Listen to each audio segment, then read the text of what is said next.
Hi, I'm Tim Naftali. I'm the director of the Richard Nixon Presidential Library and Museum in Yorba Linda, California. It's August 26, 2009, and I have the honor and privilege to be interviewing Senator George McGovern for the Nixon Oral History Program. Senator McGovern, thank you so much for being here and for doing this. It's my pleasure. For the sake of our viewers and visitors upstairs, tell us what you did in the 1960 campaign. Well, I campaigned for Senator John Kennedy, who was running for president that year against Richard Nixon. It was a very tight race. I had no idea how tight it was going to be until the votes were counted. Jack Kennedy won that race by 120,000 votes out of probably 75 million. It was less than 1/5 of a percentage point in each precinct that made the difference in that race. I was always interested that President Nixon, later on President Nixon, never called for a recount in a race that close, but he took the view that while it had been close, he was defeated and he accepted his loss. I was also running for the United States Senate for the first time, running against Carl Mundt, an entrenched senator who had been in office longer than anybody else in the history of South Dakota. He was a tough opponent, and I lost by 1 percentage point. Jack Kennedy lost South Dakota overwhelmingly, but it was my first experience in a dual situation, running for the United States Senate on my own and then trying to help a presidential candidate, namely Jack Kennedy, in the race against Mr. Nixon. I wanted to ask you about you attended the 1948 Progressive Convention, did you? Yes. I was for Henry Wallace in 1948. He had been a very successful Secretary of Agriculture, maybe the best one in American history. Franklin Roosevelt named him as his Secretary of Agriculture. South Dakota is one of the most agricultural-oriented states in the Union. We depend heavily on farm income. And I saw Wallace as a man who understood what could be called the family-size farmer in America. So he was kind of a political hero of mine, coming as I did from an agricultural state. Secondly, Wallace was the first prominent figure that I can recall who took exception to some of the excesses of the Cold War. He thought that greater effort should be made to deal with our problems with the Soviet Union, and that a wide-open arms race was not the best way. The United States and the Soviet Union were piling up nuclear weapons on a scale that, if ever used, they would have destroyed every life on this planet. There'd been nothing left but a smoking chasm. That worried me. I was an old bomber pilot in World War II. We didn't have any nuclear weapons in the European theater, but we had heavy demolition bombs. And dropping those bombs day after day, convinced me that aerial bombardment was one mighty destructive enterprise. I was proud of my service in World War II because I thought we had no alternative except to stand up militarily against Adolf Hitler and his miserable crowd of tyrants, racists, and all the rest. But after the war was over and the Soviet Union, our major ally in World War II, and the United States began to drift apart, I thought more effort should be made to keep that alliance together that worked so well. in the Second World War, and I thought that Henry Wallace was the man who had the formula to do that. So yes, in '48, I supported the third-party candidate, Henry Wallace. What did that's okay. Thanks. What did your experience as a bomber, what kind of perspective did it give you on the dropping of the 2 bombs on Japan? Well, I have to be honest about that. I know it was a horrendous thing, that August 6th bombing of Hiroshima, but I favored it. When I heard about it, I said, thank God that we've got that bomb instead of the Japanese. Keep in mind that we hadn't yet defeated Japan. We'd been moving island to island to island, and we were beginning to close in on the Japanese mainland. But our military people said it would probably take another 1 million American soldiers, that possibly that many casualties, in order to conquer Japan. And here was a bomb that in one fell swoop took Japan out of the war. Actually, 2 bombs were dropped, one at Hiroshima and one at Nagasaki. So while it was a terrible thing to see the earth almost open up with that enormous striking power of those nuclear weapons, I was glad that we had that weapon and could avoid sacrifice 1 million young American soldiers trying to overrun Japan.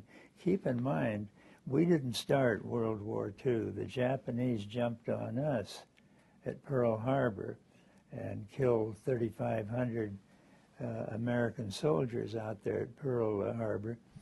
So as a bomber pilot, I was not opposed to what President Truman did. Now, in retrospect, I think that second bomb should have been delayed. The bomb that hit Hiroshima was so terrifying that I think the Japanese should have been given more than 3 days to decide whether they wanted to risk another explosion of that kind. Each one of those bombs killed approximately 100,000 people. And I wish now, in retrospect, I didn't think that at the time, but in hindsight, I think we could have delayed the second bomb for a week or so while the Japanese bureaucracy decided whether they wanted to continue the war or not. As someone who was concerned about the tensions of the Cold War, what role did you hope the Food for Peace program would play in reducing those tensions? The Food for Peace program came into play, of course, after World War II.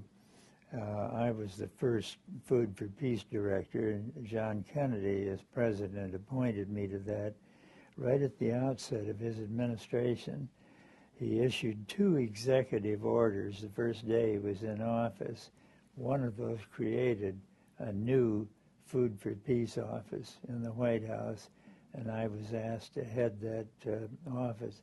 I thought that program was well named, Food for Peace, because I don't think we're going to have peace in this world so long as you have hundreds of millions of people desperately hungry, desperate to the point where they're almost willing to follow, in some cases, any demagogue in order to bring about change.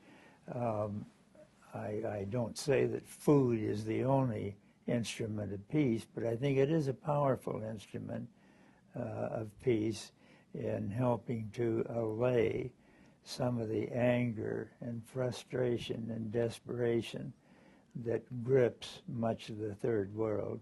Did you play a role at all in the 1963 wheat deal with the Soviets? I did. I supported that vigorously. This was one of President Kennedy's initiatives that stepped outside of the Cold War and said, look, the Russians are human beings. They're suffering from food shortages. We've got food surpluses that we don't know what to do with.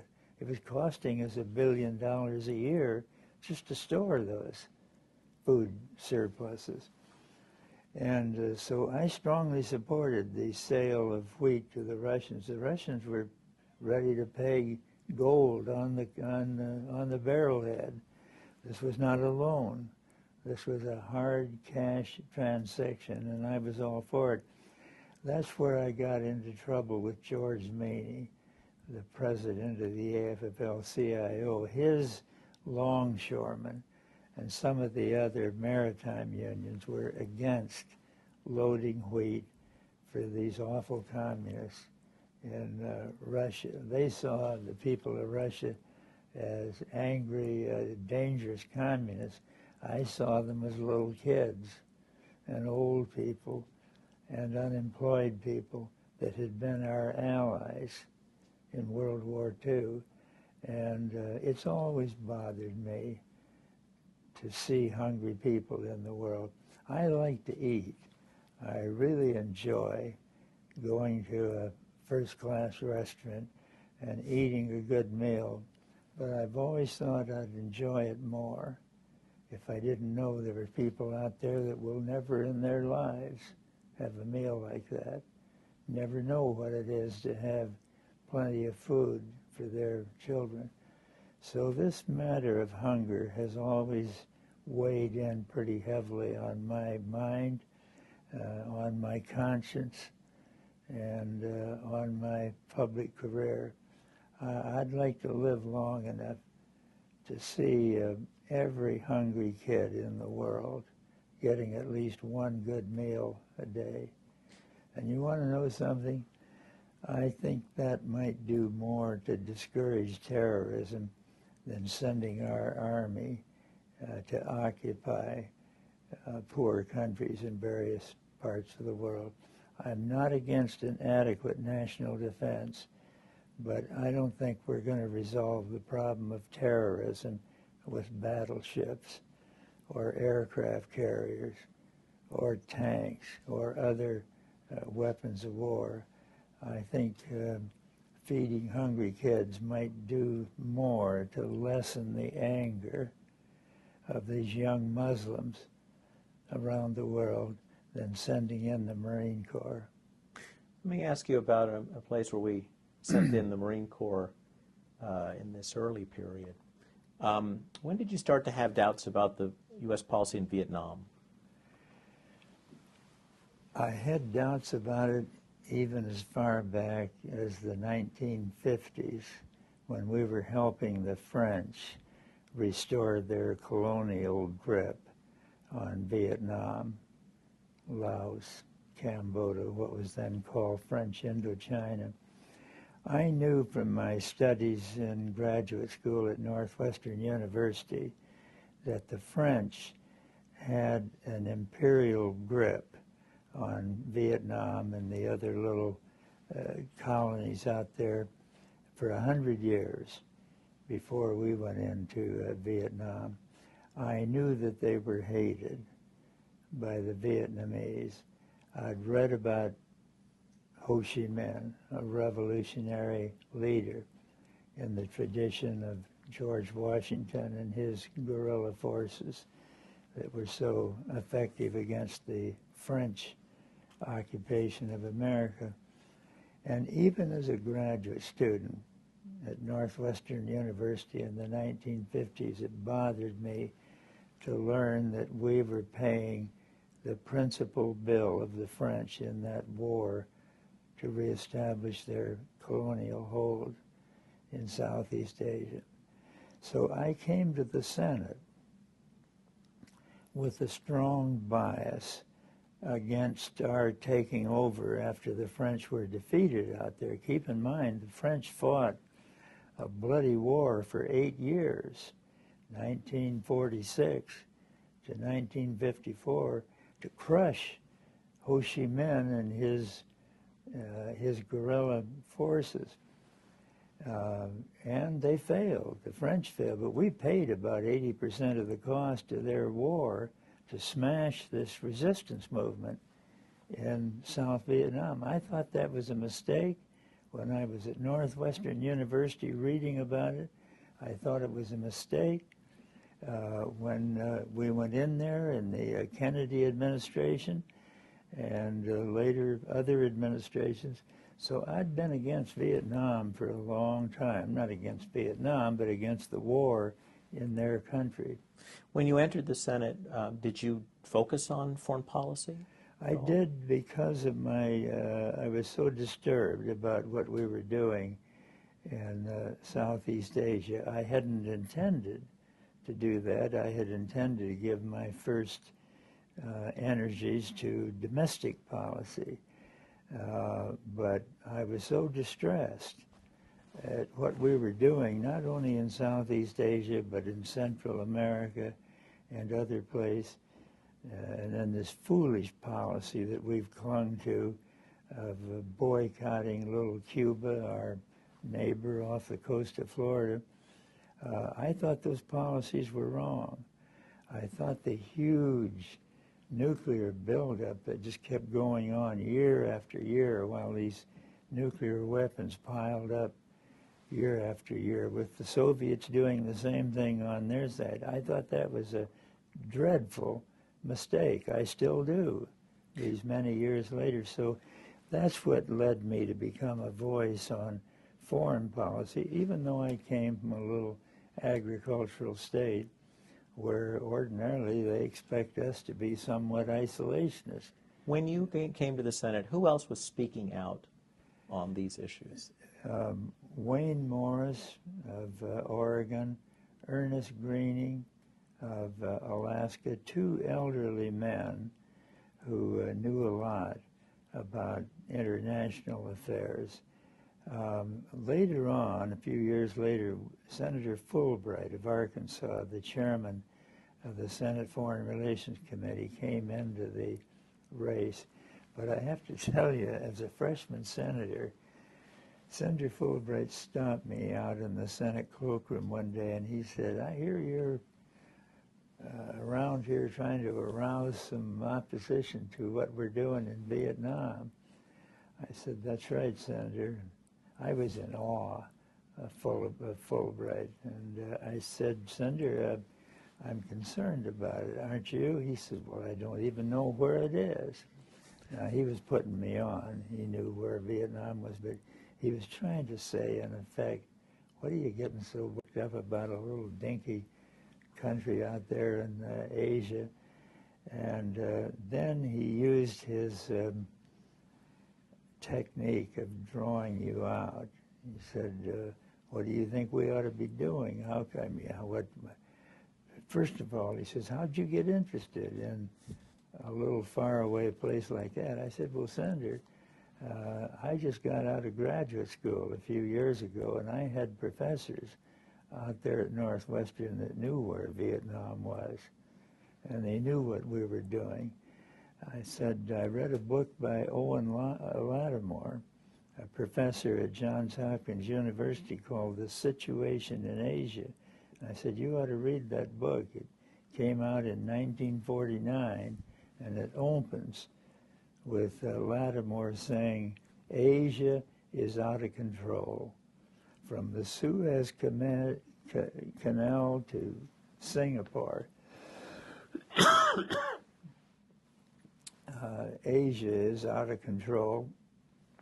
And what is happening is that the old colonial powers out there, the British in India, the Dutch in Indonesia, the Germans in Africa, those old imperial holds are beginning to loosen as the people across Asia are yearning to get control of their own countries."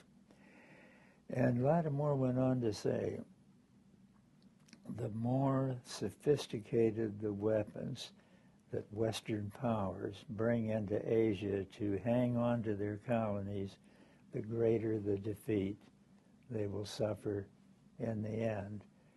And I said, "You ought to read that book, and maybe you can get some of your friends in the State Department to read it, because this is a thoughtful scholar, a highly respected professor, and I think he's on the right track."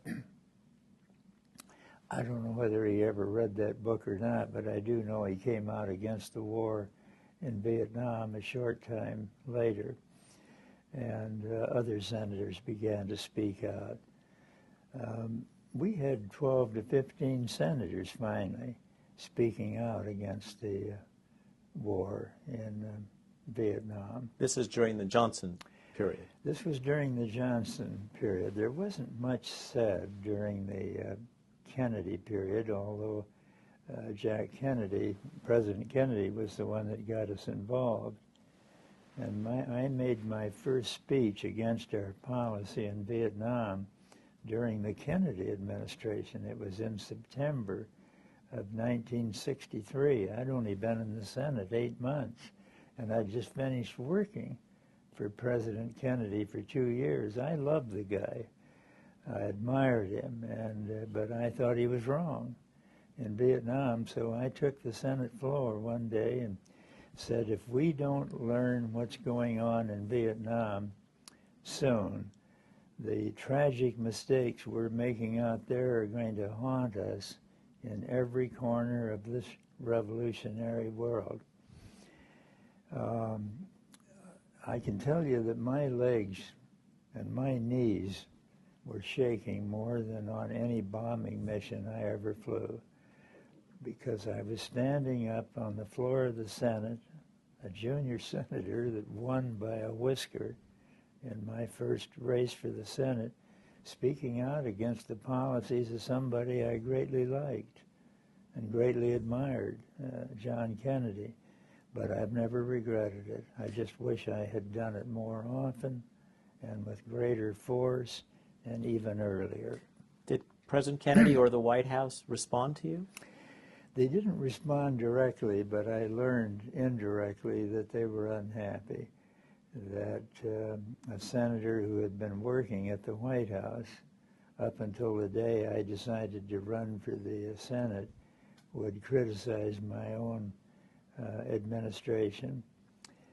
Later on, I think by the time President Kennedy was killed, he was beginning to have some questions about Vietnam. We can't be sure of that because he didn't say much to indicate any lack of confidence about the role of the U.S. military in crushing the rebellion of Ho Chi Minh. I think the average American, just take a typical young person in this country, man or woman, if they had been living in Vietnam, I think they'd have signed up with Ho Chi Minh because he was doing what our forefathers did 200 years earlier. He was throwing off the yoke of imperialism. In Ho Chi Minh's case, the yoke of French imperialism. The French had a terrible record out there. They abused and exploited the people of Vietnam. They exploited their resources. I think if Americans had really known what was going on out there, I think they'd have been more sympathetic to Ho Chi Minh and his little band of guerrillas than they were towards the French, who were the exploiters of the people there. Senator, can you recall some moments where you tried to make this case to President Johnson? Yes, I called to see President Johnson in early 1965. He became president, as you know, in November of 63, after President Kennedy had been killed. And I had already, as I said, spoken out against our policy in Vietnam, but I thought that with the killing of President Kennedy and a new president all of a sudden being called to take over the government, I thought those of us who were in dissent should be quiet for a while and see what Johnson would do. Give him a chance to look at the policy and decide whether he wanted to continue it. So I remained quiet during the balance of 63 and early 64 through the presidential campaign of that period. In 64, Barry Goldwater ran for president against Lyndon Johnson, and his argument was that Johnson was too weak in standing up against the communists in Southeast Asia. We should be bombing them. We should use our weapons more vigorously to smash this communist movement out there. So I remained quiet about Johnson's policy of continuing the war. As a matter of fact, I voted for the Gulf of Tonkin resolution in August of '64 because I believed the Johnson administration when they said that 2 of our destroyers had been attacked unprovoked by PT boats of the Vietnamese fleet. We now know there was no such attack. We know that that story was concocted by the Johnson administration, but I went along with it, believing that the administration was giving us an honest picture. And I supported the Gulf of Tonkin resolution, which in effect upheld Johnson's hand in replying to that alleged attack. And I realized belatedly that was probably a mistake. Just 2 senators saw through what was going on and voted against the Gulf of Tonkin resolution, Greening of Alaska and Morris of Oregon. Morris had a former staff member who had become an executive in the Pentagon, and he was feeding the senator information on what was really going on in Vietnam. I didn't know that at the time, and it wasn't until sometime later that I learned about it. But Morris and Greening were right. The rest of us were wrong in supporting that Gulf of Tonkin resolution. Every single member of the House voted for it, all but 2 of the senators. So it was a great political victory for Johnson, and it buttressed his hand against Goldwater, because here you had a resolution that Republicans, 100% of them, and 98% of the Democrats were for it, and it greatly strengthened Johnson's hand in that presidential race of '98.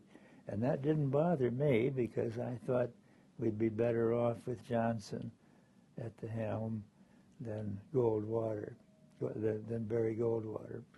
How many of your colleagues do you think voted for the Gulf of Tonkin resolution because they wanted to bolster Johnson in the campaign? I think most of the Democrats voted for it for that reason. They felt that Johnson was preferable to Goldwater, that he had a less aggressive position on Vietnam, that the chances of maybe coming to negotiations might be greater with Johnson. I can't speak for all my colleagues. I'm just telling you what I think, not what I know, as to why they lined up and voted for the Gulf of Tonkin resolution. Incidentally, let me add, I don't think the Gulf of Tonkin resolution changed anything. It was more of a political tool to try to get the whole Congress together behind Johnson, but I don't think it had much impact on what took place out there in Vietnam. You told me earlier that you were surprised to hear Johnson express doubts about his Vietnam policy on the Johnson tapes. You didn't see evidence of that. I didn't. At the time. I was just flabbergasted when those Johnson tapes came out, and that was just a few years ago. Johnson had a taping system the same as President Nixon, and I didn't know that any more than I knew about the Nixon tapes until it was revealed in the Senate hearings. But what surprised me about those Johnson tapes was to learn that he had as many doubts about that war as I did. He used to meet with the chairman of the Senate Armed Service Committee, Richard Russell of Georgia, who I also thought was 100% behind the war. It turns out, when you read those tapes, and they're now all in print, Michael Beschloff, the historian, has edited a book with all those tapes in there, and you'd hear these two men talking, and Johnson says, "Dick, what the hell are we going to do with that mess out there in Vietnam? I just think it's the damnedest thing we ever gotten ourselves into. But I don't know how the hell to get out of there now." And Russell would say, "Well, I don't know, Lyndon. I agree. It's just the worst mess I've ever seen in all the years I've been in public life."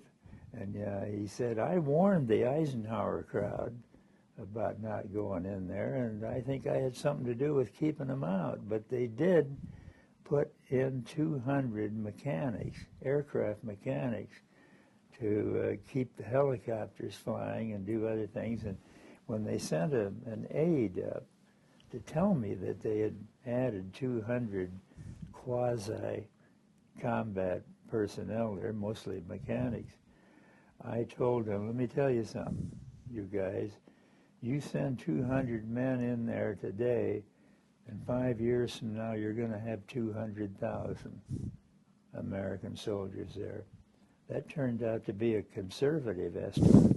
We ended up with 550,000 troops there. In 1968, were you surprised when Johnson decided not to run for re-election? Yes, I was. I thought that Johnson was one politician who was determined to stay in high office all of his days, and I think that was his plan.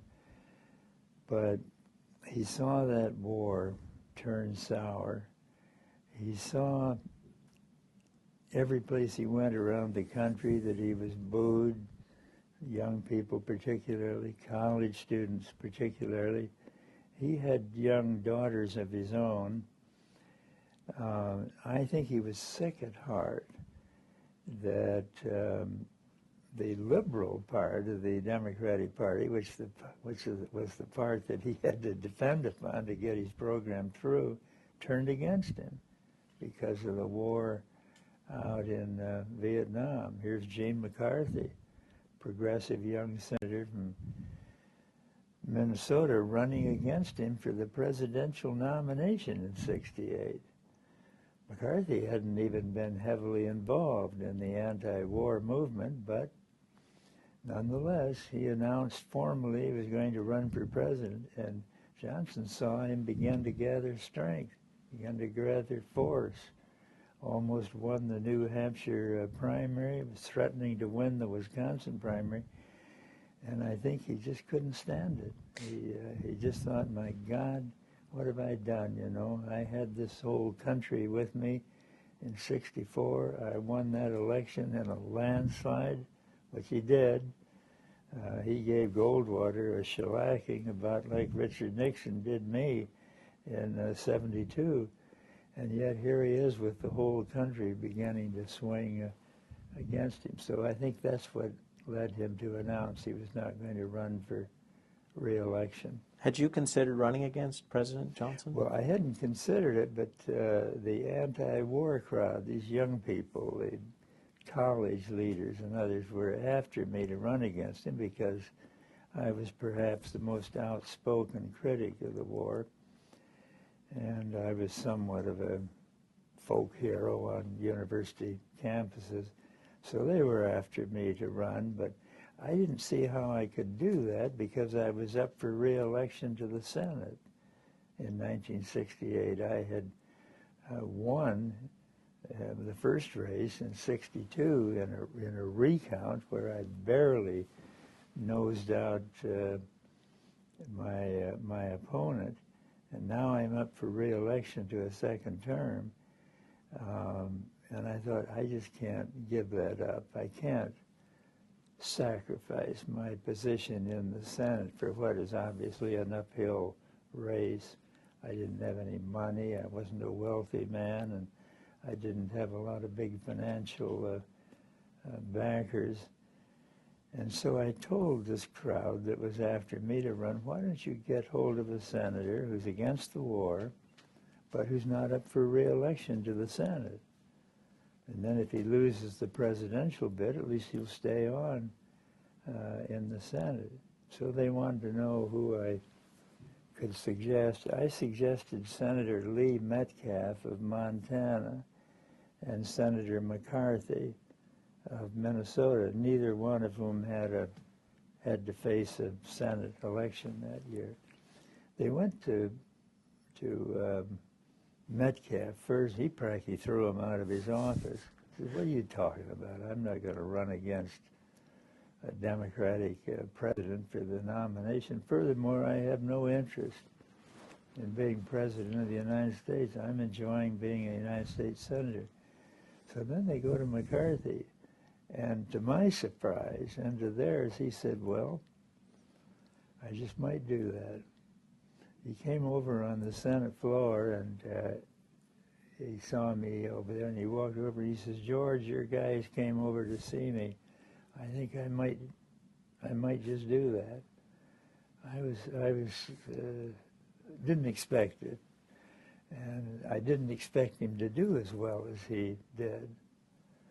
I then told Robert Kennedy, I said, did you realize that Gene McCarthy's going to run for president? His face just turned white. He said, are you sure of that? And I said, well, that's what he says. Well, Bobby had been urged to run against Johnson, as you know, and had turned it down and probably thought it was hopeless. But when he realized Gene was going to do it, he began to think, well, maybe I should get into this thing, which he did.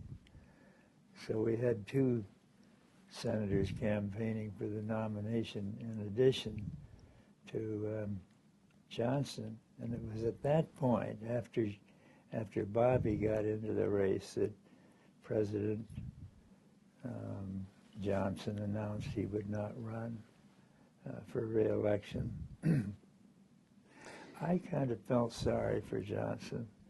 I detested that war in Iraq, but I thought Johnson had done a great job on domestic issues. He got through two landmark civil rights legislative proposals, the Public Accommodations Act and the Voting Rights Act of 1964 and 65. No other politician in America could have gotten those two bills through Congress. He practically twisted off the arms of those Southern senators to get enough support out of them so we could pass that bill. And when he signed it into law, he turned to some of us who were standing nearby that had been active in support of the law, and he said, well, folks, there goes the South for the next 100 years. And he was right. The solid South for the Democrats became the solid South for the Republicans, and it's been that way ever since. He said that to you at the signing ceremony? Yeah, right after the sign. He says, well, gentlemen, there goes the South for the next, I've forgotten whether he said the next 50 years or the next 100. But Johnson knew the South better than any of us and what it took to run for office there. And so when I saw him resigning from running for re-election again, the guy that had just won 4 years earlier, a big landslide win, and I knew that his heart was not in that war as much as we had believed earlier. And then, of course, when the tapes came out, we knew his heart was not in the war. I felt sorry for him. I thought that he had done a lot of good in the country. This Great Society program of his was a wonderful program. It was ridiculed by the Republicans, but it was a wonderful program. The neighborhood youth corps, the domestic peace corps, putting young guys and girls to work building up our forests, parks, and so on. He did a lot for education. He did a lot for housing.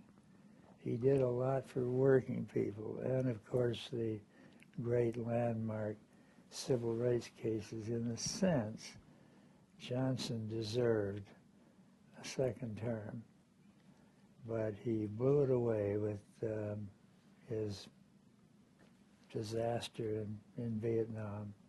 Did you campaign for Hubert Humphrey? I did. And as a matter of fact, as soon as Hubert was nominated in '68, I think I was the first person to get up on the podium at the National Convention and hold up Hubert's hand and say that I'm for him. I never had any trouble doing that because while Hubert supported the war in Vietnam, he'd had a great record on everything else. And he was running against Richard Nixon. I didn't have any big beef against Nixon either, but I felt that he and Hubert had about the same position on the war in Vietnam, but Hubert had led the fight for years on civil rights, on the Peace Corps, on food for peace, on housing for low-income people. He was a genuine liberal on everything except Vietnam, and so I had no trouble campaigning for him, given the alternative of President Nixon. Did he let on to you that his heart wasn't completely in the Vietnam? No. What he said to me, he was my next-door neighbor in Washington. I lived literally next door to him for 12 years. And he told me one weekend, he said, "George, I know how you feel about Vietnam, and I know that some of the National Press Corps are going to try to invent stories that secretly I'm against Johnson's policy in Vietnam. I want you to know that I'm 100% behind our policy in Vietnam. There's no difference between President Johnson and me, and I want you to know that as a friend." And I believed him. That was his view. Did in some of the interviews, actually Joe Califano told us that Humphrey wasn't LBJ's choice. Did you have a sense that LBJ wasn't fully behind Humphrey? That surprises me because Hubert was certainly faithful to Johnson, and he was in the Senate when Johnson was majority leader of the Senate. I remember some of the other people that were talked about by Johnson, Senator Dodd of Connecticut, not the current Dodd, but his father.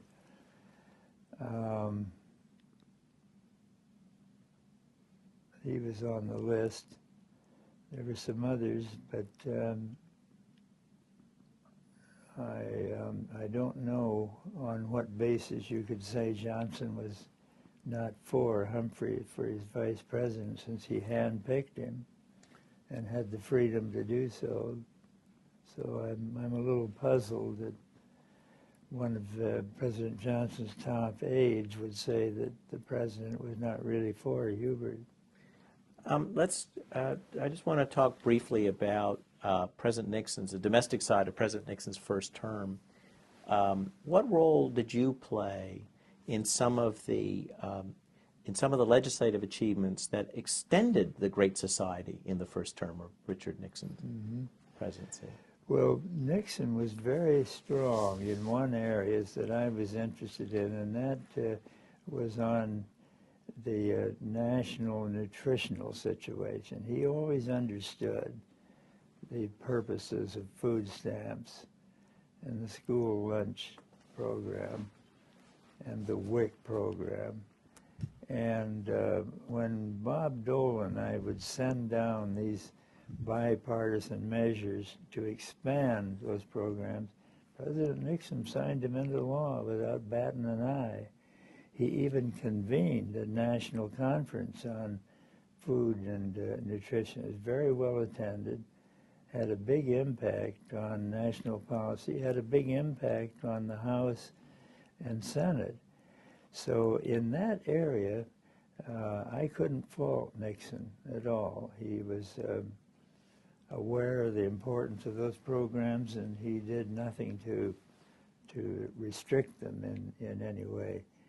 Now, later on, Reagan did. Reagan cut the food stamp program. He did various other things that weakened our nutritional position. But in those areas where I was especially interested, President Nixon was pretty good. I thought he was good on agricultural policy. Not 100%, but reasonably good. I thought he was pretty good on civil rights. And of course, later on, when he opened the door to China, I thought that was a major move that no Democratic president had had the wit or the imagination to do. So I thought in a number of areas Nixon was pretty good, especially on domestic policy, and then later on these visionary foreign policy moves. Were you at all involved in the shaping of his policy towards Native Americans? Well, I hope so, because I tried to do what I could to help the Native Americans, the Indians, especially in my own state. I guess I'm a little fuzzy as to just what Nixon did in that area. I don't know whether he was particularly creative in the area of Indian affairs or not. They ended the policy of termination of tribes and yes. Gave Blue Lake back to Native Americans. Yes. Well, that's good. Those are worthwhile measures if he did that. How are we doing on time? Well,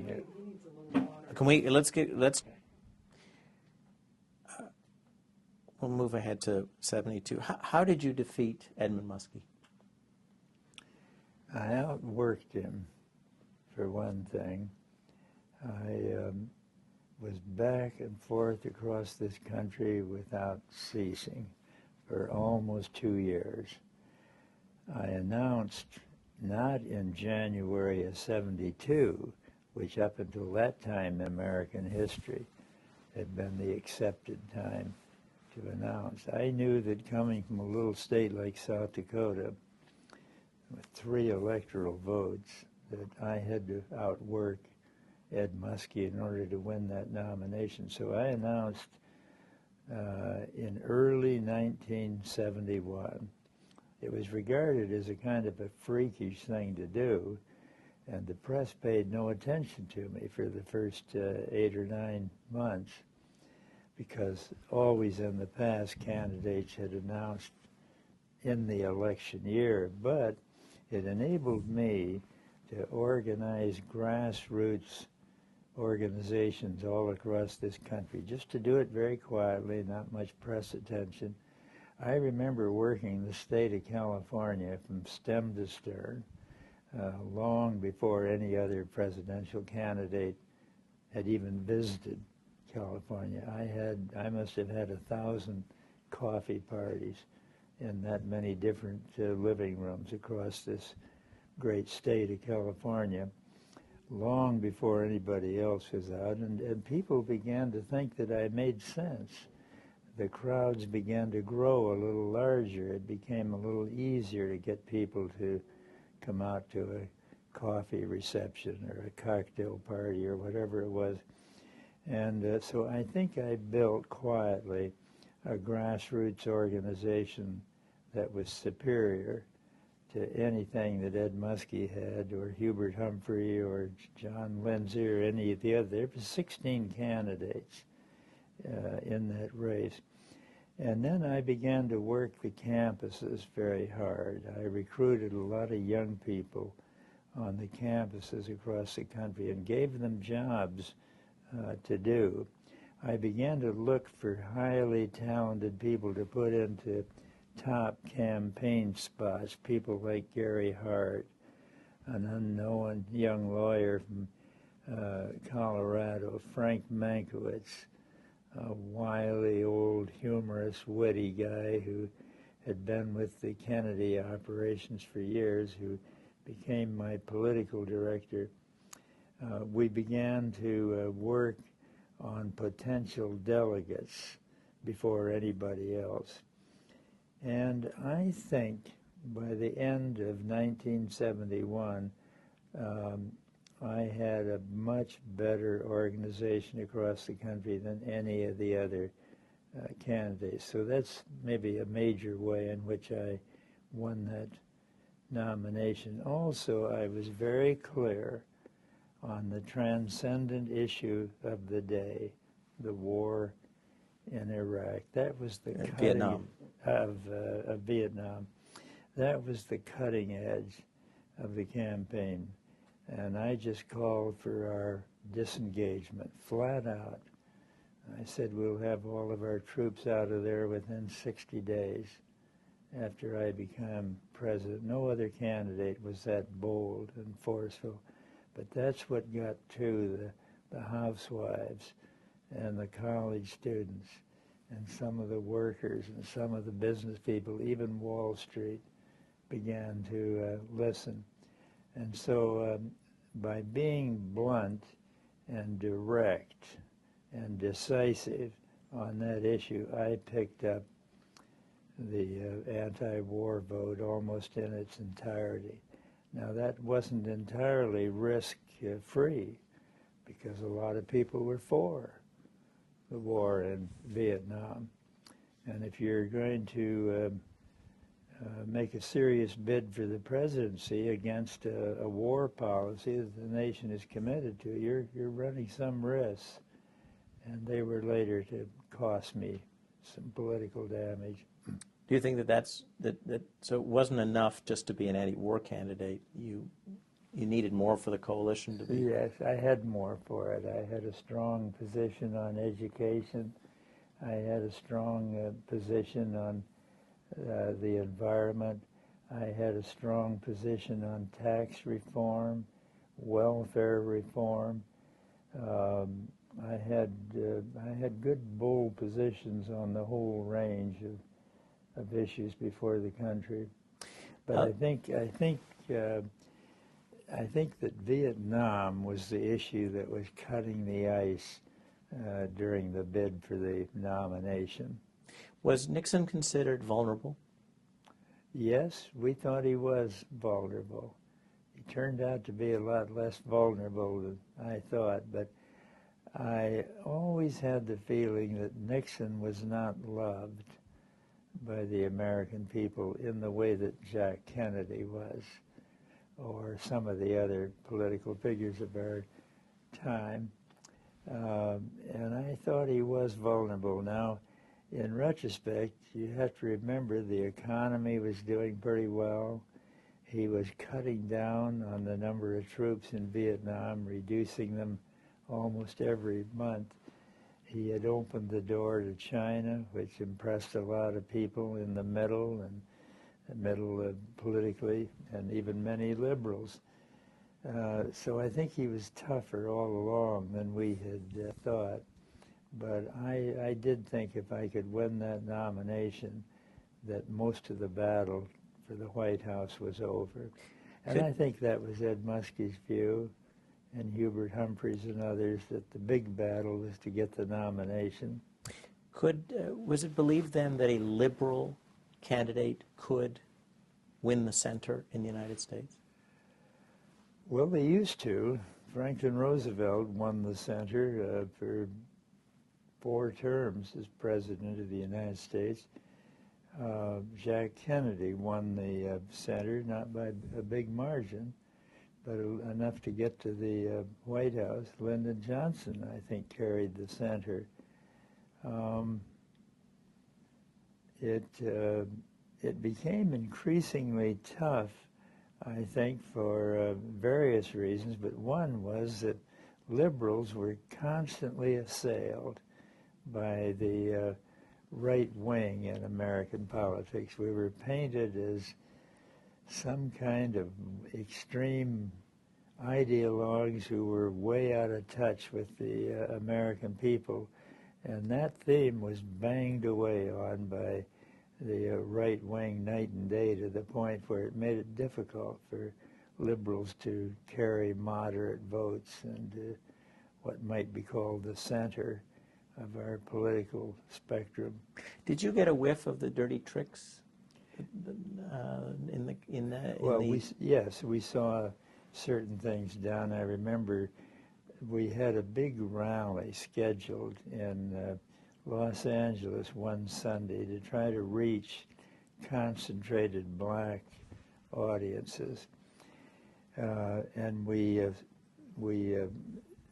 worked on all of the black churches in central Los Angeles. We did it very well. We had handbills that were given to everybody going to church that morning. We had picnics organized after the church hours in which people were invited to attend. And we worked it rather systematically. I expected to have maybe 25 or 30,000 people coming out after church to attend these various things, and I would go around and speak to 3 or 4 different groups. Well, during the night, Saturday night, early evening, a battery of phone calls was made to all the churches saying that the rallies had been canceled and that George McGovern would not be able to appear, that until further notice there would be no such rallies. Well, that was all done by people sabotaging our campaign. Nobody showed up. I turned up at the rallies, and there was almost no one there. But we had a number of things like that happen. I don't say it cost us the election, but they were worrisome and harmful. But I didn't really see the main unfolding of the whole Watergate scenario until after the election, when the investigations took place. I have 2 questions on that. One was, you did, though, see evidence that somebody had tried to break into your headquarters. Oh, yes, we knew about that. Could you tell us that story? Well, I was disappointed the way that story was received. It appeared in the Washington Post, not in other news media, but in the Washington Post. It was just a little story, 1 column wide and maybe that long. And it just said that during the night, apparently political workers had broken into Democratic headquarters, that they had been apprehended and were being held. And at that time, Mike Mansfield was the majority leader of the Senate, and he had a habit for about 5 minutes before the Senate went into session each day. He would stand down in the well of the House, of the Senate, and field a few questions from reporters. And one of them said, "Mr. President, did you read the story in this morning's Washington Post that burglars had broken into Democratic headquarters? What do you think is the significance of that?" And Mike said, "Well, I saw the story, but that kind of nonsense goes on in every campaign." Just sort of tossed it off. I was really flabbergasted because I thought it was serious, and I thought for the majority leader of the Democrats to dismiss it as of no consequence was a mistake. I still do. What about there was also an attempt to break into your headquarters? They came to my headquarters a couple of nights earlier. I was out on the hustings, and I wasn't aware of that until some time later. But even to this day, I had to depend on what the Nixon people said to get the story on that. J. Gordon Liddy, in his book, which he calls Will, not meaning the male name Will, but meaning willpower, he he tells about how he went out behind my headquarters and hid in an alley and shot out the lights around our headquarters so it would be dark for a raid that he intended to carry out later that night. But what happened was that these McGovern people worked all night, and there were still people in there working up until 4:30 in the morning. And he finally, after sitting out there in the trees and the shrubbery all night long without any chance to break into our headquarters, finally decided these McGovern people are hopeless, and he gave up on it. And it was a couple of nights later that they decided to hit the Democratic National Headquarters rather than my headquarters. Tell us, you tried to make an issue out of the Democratic National, the Watergate break-in in the campaign, but it didn't take. I tried my best to do it. I would describe these burglars with their rubber gloves on and their burglar kits stealing into our headquarters in the dead of nights, some of them carrying passes for the White House. And I said, how can we ignore this? This had to be something that either the White House or the president was tied in with. How could 7 men go in to undertake something like this, 2 of them carrying White House entry passes, and the president not know anything about it? Who authorized it? And I kept calling on the press to dig into this, calling on the Congress to dig into it. You couldn't get anybody to move except these 2 cub reporters for the Washington Post, Woodward and Bernstein. But since it was held to only one paper, and one that was generally regarded as liberal and sympathetic to Democrats, you couldn't get the main press to take it very seriously until after the election, when the Watergate investigation began. In those difficult days when you had to decide whether to keep Senator Eagleton on the ticket, did you have a sense that the night newspapers had been receiving information from the Nixon campaign about his bouts with mental illness? No, I didn't have that feeling. I knew that the night newspaper people were the ones that had the story, but I never attributed them getting the story from the White House or from the Nixon campaign.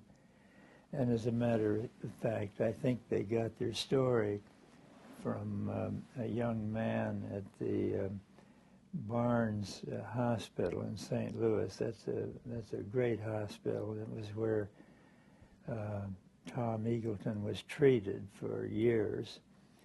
And apparently a son of one of the doctors at the hospital, who was thoroughly conversant with Tom's mental difficulties, leaked that story to the night press. It was also leaked to Time magazine, but I never attributed that to the Nixon campaign. The Nixon campaign worried that you might talk about your World War II career because they felt that would help you.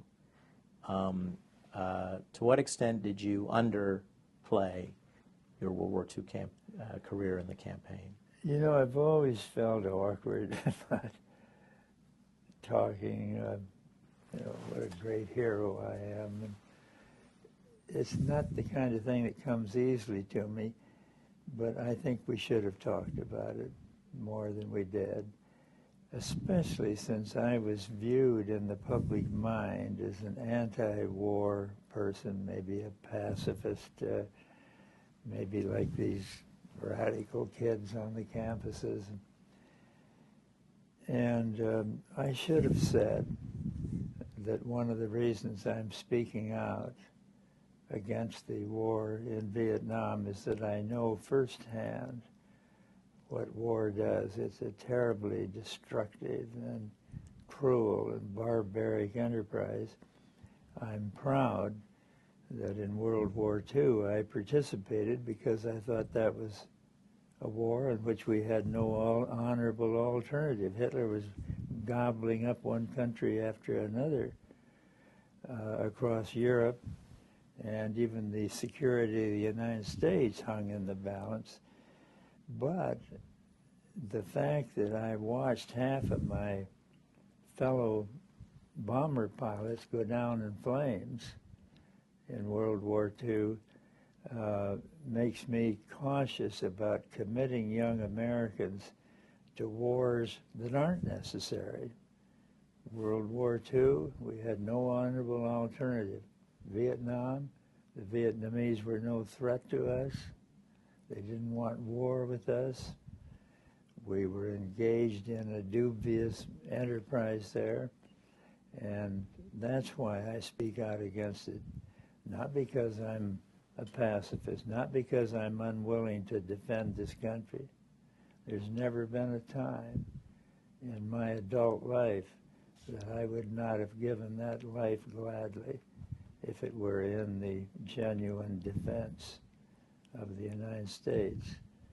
I love this country and it's worth defending, and I defended it as a young man in my youth, so I don't want anybody questioning my loyalty or my willingness to defend America. On the other hand, I don't want powerful men in Washington committing my son or your son to a war that's unnecessary.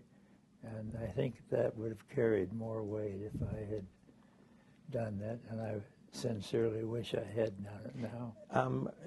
I interviewed Daniel Ellsberg, and he told me that in 1969 and 70 he came to you and tried to involve you in speaking out about the war using the Pentagon Papers. That was against the law, and you can't leak classified government documents to the press. I was not about to do that. I was against the war, but I wasn't going to leak classified government documents and possibly end up going to prison. And I told Dan that I thought he was the one. You know, he actually had been one of the architects of the Vietnam War. And I said, if you have materials that will refute that war policy, I think it's up to you to make a decision that you may owe it to the country to risk going to jail in order to reveal that policy. But I said, don't ask a junior senator from South Dakota to do that, who's been speaking out against the war, and will continue to do so. He told me that he'd gone to see Senator Fulbright, and I said, look, Senator Fulbright's not going to do that. He's not going to release classified documents in violation of federal statutes, which turned out to be right. I like Daniel Ellsberg. I think he's a very courageous man, and I'm glad that he saw fit to release those papers, because it did blow the whistle on the administration. But he almost went to jail because of that, and I just wasn't willing to do that. What do you remember of the day that President Nixon resigned? Oh, I remember that vividly. I don't say I gloated over it. I didn't. But I felt that justice was done in that case. I felt that the Senate and the House had approached the matter in a bipartisan way, and the vote was overwhelmingly on the side of the president stepping down. They didn't actually take the step to expel him from office, but it was clear that that was ahead if he didn't step down. So I felt that was a case where justice was done, and I don't draw any particular glee over it, but I think it was the right course. President Nixon was very afraid of Edward Kennedy running against him, and since Senator Kennedy just passed away, Why didn't Senator Kennedy run against President Nixon? Did he ever tell you why he didn't? I think that at that time it was Robert Kennedy. I meant in 71. Oh, in 71, Yeah. I see.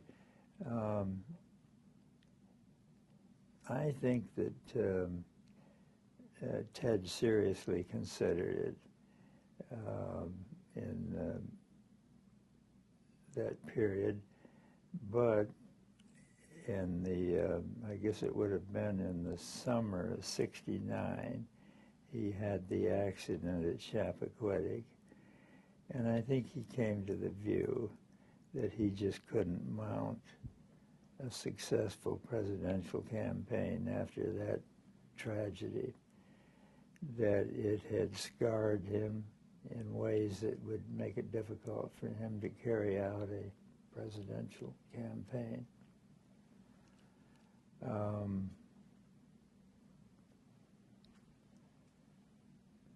It's hard to know what was in Ted's mind. When I tried to get him to run as my running mate in '72, he declined to do that after thinking it over very carefully. And I always thought it was because he saw that that he was the only Kennedy brother left. Jack had been killed, Bobby had been killed, and so Ted, who had young children of his own, was the only member of the Kennedy clan left of the males, and that he didn't want to risk being the third one to be shot, to be assassinated, and just decided he couldn't put himself on the line in that way. That was my own view of it. Did he say that to you? No. Final question. You decided to come to Pat Nixon and President Nixon's funerals. How did you come to make that decision? Well, I decided it was the proper thing to do. President Nixon had been President of the United States. He had been my opponent. And I thought that it would be a good show of dedication to the enduring ideals of the country for me to recognize the high office that he had held, to recognize that campaigns can't go on forever. There comes a time when you have to work together to advance the countries in ways other than campaigning. And so it was on that basis that I went first to Pat Nixon's funeral, and then months later to President Nixon. I've never had any regrets about that. To students in the future, what was the legacy of Watergate?